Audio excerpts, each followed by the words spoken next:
The best journal prompt I've ever done when I'm feeling really frustrated and I can't see my way through it.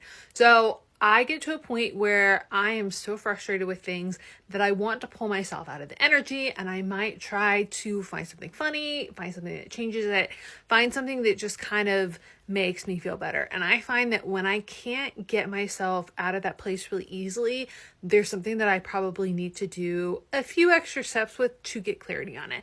And this comes from Gabby Bernstein's most recent book, and it's called Rage on a Page. Now, it's not necessarily for everybody.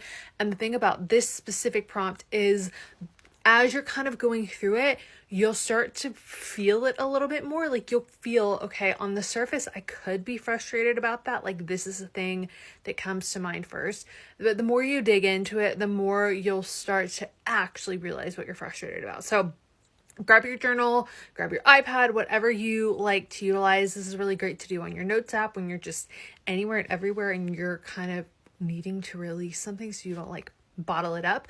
And the idea is that you just go through and write down every single thing that you're frustrated about.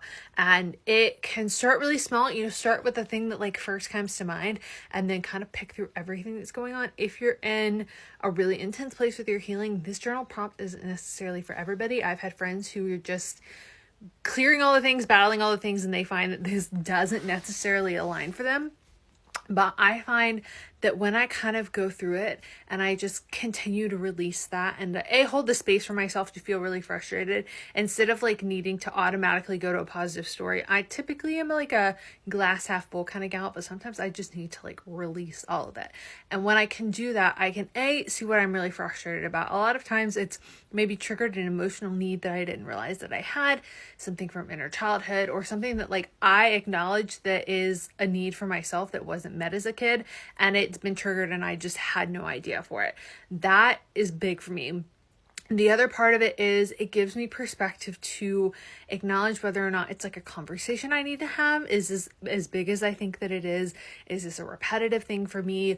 Or is this something that I'm choosing to believe and maybe is not actually fact for myself? Sometimes it's a limiting belief that I'm really frustrated with, and I can acknowledge that it's like a thought that's in my head and it's something that I'm healing and working on. But instead of feeling like a ping pong ball just like shaking in a box, I have the ability to actually work my way through it, see my way through it. And I find that I just feel like I've taken a deep breath after I do this, spending several days feeling really frustrated and having absolutely no idea why.